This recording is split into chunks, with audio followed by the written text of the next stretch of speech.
ভারতীয় টেলিভিশনের অন্যতম জনপ্রিয় রিয়েলিটি শো কৌন বনেগা করোড়পতির সঞ্চালনায় বড় ধরনের রদবদল নিয়ে সম্প্রতি জল্পনা ছড়িয়ে পড়েছে।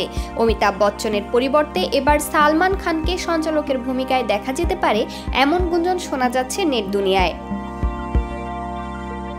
যদিও এই বিষয়ে শো কর্তৃপক্ষ বা চ্যানেল থেকে এখনও কোনো আনুষ্ঠানিক ঘোষণা আসেনি, তবে ভাইজানের অনুরাগীদের একাংশ চাচ্ছেন তিনি যেন বিগ বসের সঞ্চালনা ছেড়ে কেবিসিতে আসেন। দীর্ঘদিন ধরে সালমান জনপ্রিয় রিয়েলিটি শো বিগ বসের সঞ্চালনা করে আসছেন।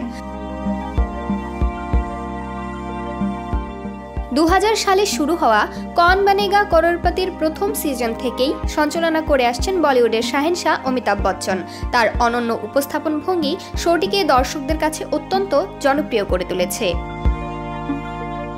অনেকদিন ধরেই শোনা যাচ্ছে 82 বছর বয়সী অভিনেতা আর বেশি ধকল নিতে পারছেন না, তার শরীর সঙ্গ দিচ্ছে না, সংলাপ মনে রাখতেও কষ্ট হচ্ছে। শরীরে জড়তা গ্রাস করায় জনপ্রিয় রিয়েলিটি শো ছেড়ে দেওয়ার সিদ্ধান্ত নিয়েছেন অমিতাভ বচ্চন।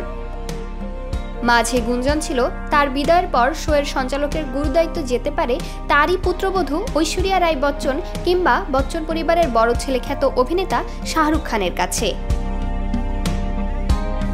মাঝে একটি সিজনে শাহরুখ খান সঞ্চালনার দায়িত্ব পালন করলেও সেই সিজনটি সেভাবে জনপ্রিয়তা না পাওয়ায় পরবর্তীতে আবারও সমমহিমায় ফিরে আসেন অমিতাভ বচ্চন।